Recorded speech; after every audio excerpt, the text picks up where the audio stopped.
Welcome to the guitar lesson. Today's lesson is going to be a little bit tricky at first, so watch it more than once if you need to, and by all means contact me if any of this is confusing. I'll go over it more with you to make sure that you understand it. So, the first part of this lesson is going to be pretty simple actually. We're just going to do what's called trill picking. Trill picking is this. Pick a note, any note, and just pick at it. Alternate picking up, down, or down, up, down, up, down, up. Like this. And you can do it at any speed that you can accurately keep pace with. Do it with a metronome. Do it at 4 notes per beat. That's 16th notes, because 4 notes in one beat is 16th notes. So when you get going fast, it sounds like this. But for now, start out slow, or even slower if you need to.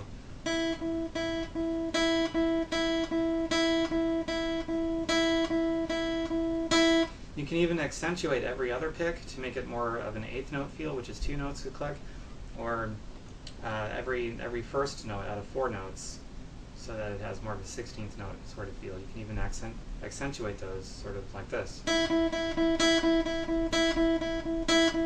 or 8th note feel. But for this, I prefer that you actually do the 16th note feel,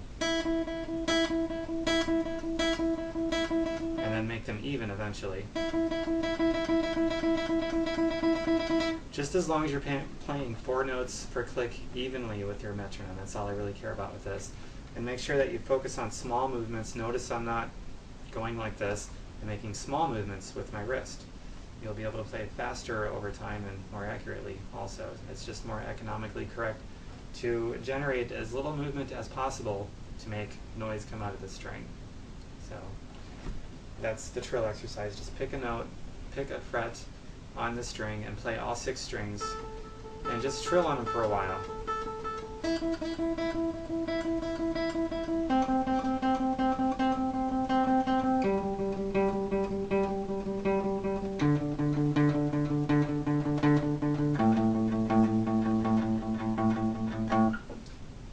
And that's it. Now the next part of this lesson, this is where it gets a little bit tricky, especially at first. I'm going to show you the C scale, but first I'm going to explain about steps, which is pretty simple. A step is, it's 2 notes, so pick a starting spot, say the 6th string 5th fret, which is an A note by the way. Play that with your index finger. Then with your ring finger, play the same string 7th fret.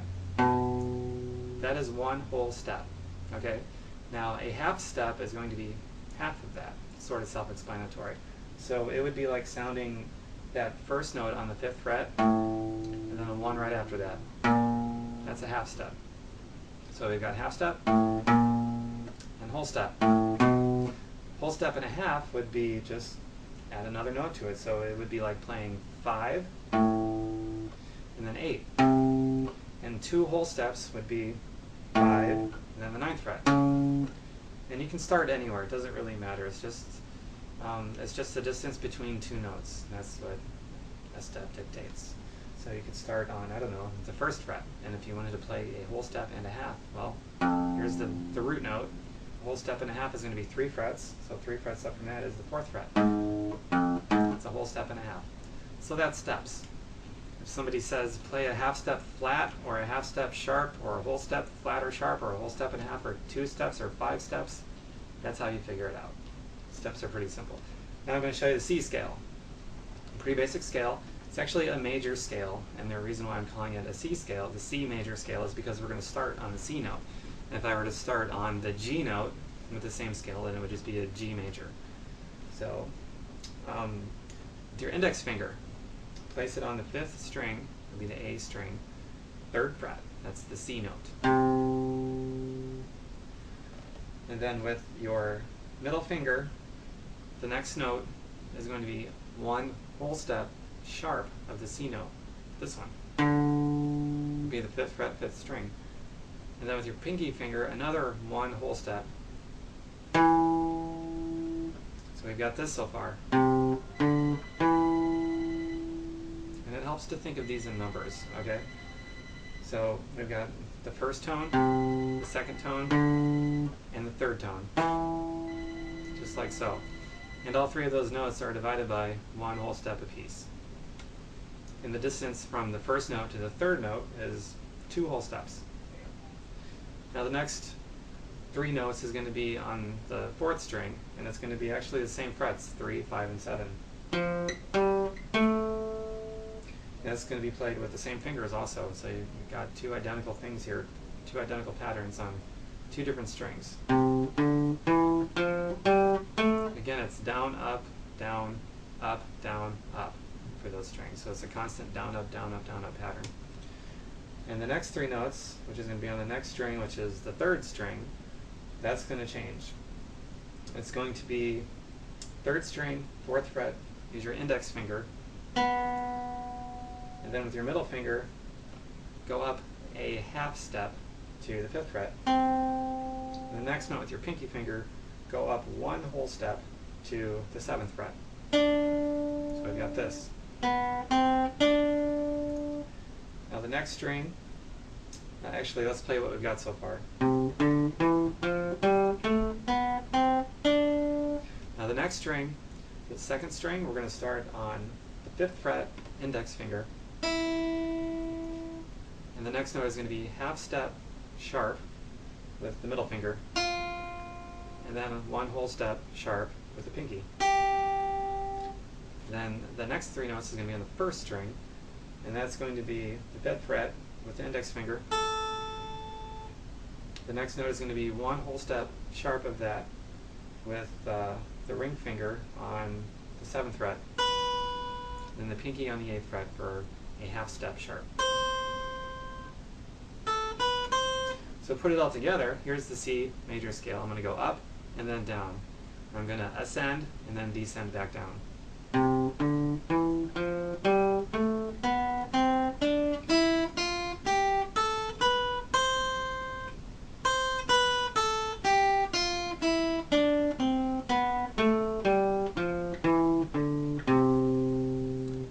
Just like so. Okay, and if you wanted to play this to your metronome, you could play it at 3 notes a beat. That would be fine. So that's the C major scale.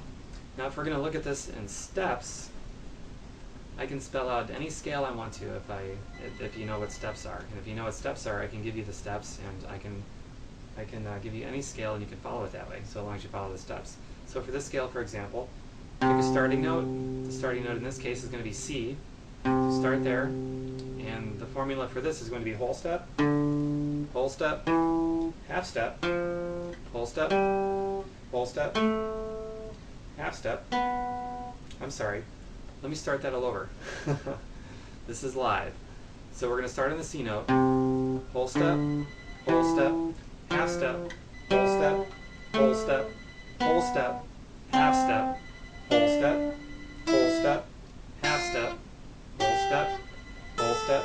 whole step, half step. And that's it. And I'm going to write out that whole step and half step formula for you also. But if you notice, it just repeats itself.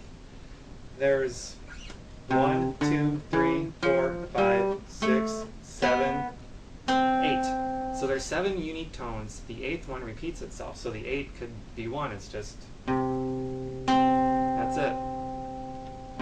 That's an octave. So we've got 1, 8, and from there, 9, 10, 11, 12, 13. So as you go up the octaves, 8 is 1, 9 is 2, 10 is 3, and so on and so forth. So if I were just going to play the octaves, I've got 1, 8, and 16.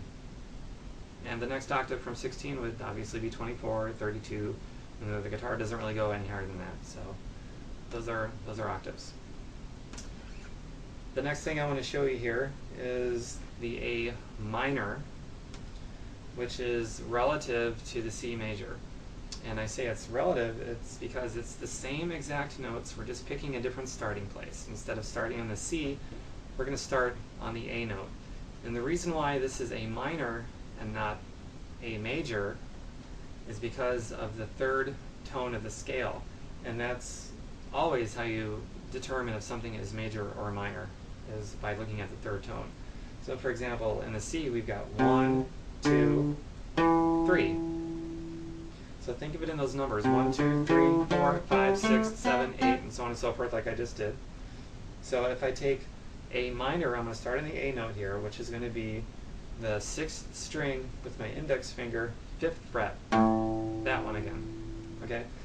That's going to be number 1. Number 2, if I'm following that same pattern we just did when we did C major, number 2 is going to be played with the ring finger, 1 whole step sharp of the root note, which is going to be the 7th fret in this case on the 6th string. So 1, 2. Now if I were going to play major, the 3 would be where it normally is up to this point, which is another whole step sharp. But because this is minor, the 3rd is going to be flatted by a half step. So instead of whole step, whole step, whole step, whole step, it's going to be whole step, half step. That's how you decipher a major from a minor scale or chord. It's that 3rd tone. There's a major 3rd, which is going to be this, and a minor 3rd, which is this. So we're going to play the minor chord, which is relative to this C major. And it's going to sound like this.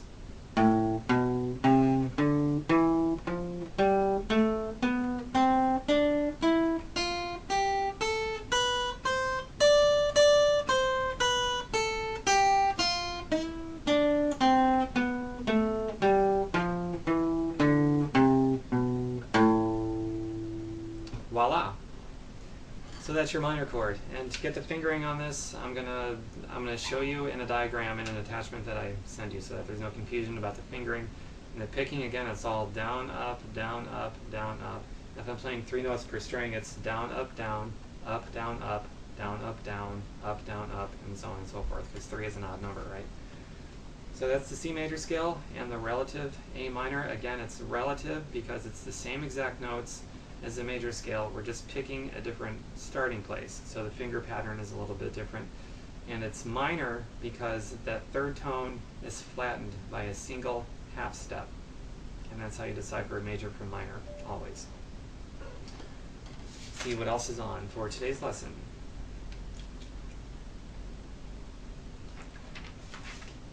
You're in luck, that's it. So hopefully that's not too overwhelming. Contact me with any questions you have if any of this is confusing. It's really important that you understand this. This is pretty much the foundation of music theory, is understanding the major scale and the steps, the numbers 1 through 8, and intervals. Intervals, actually, I'm going to go more into on the next lesson. So I hope you've enjoyed this one, and I hope you're looking forward to the next lesson.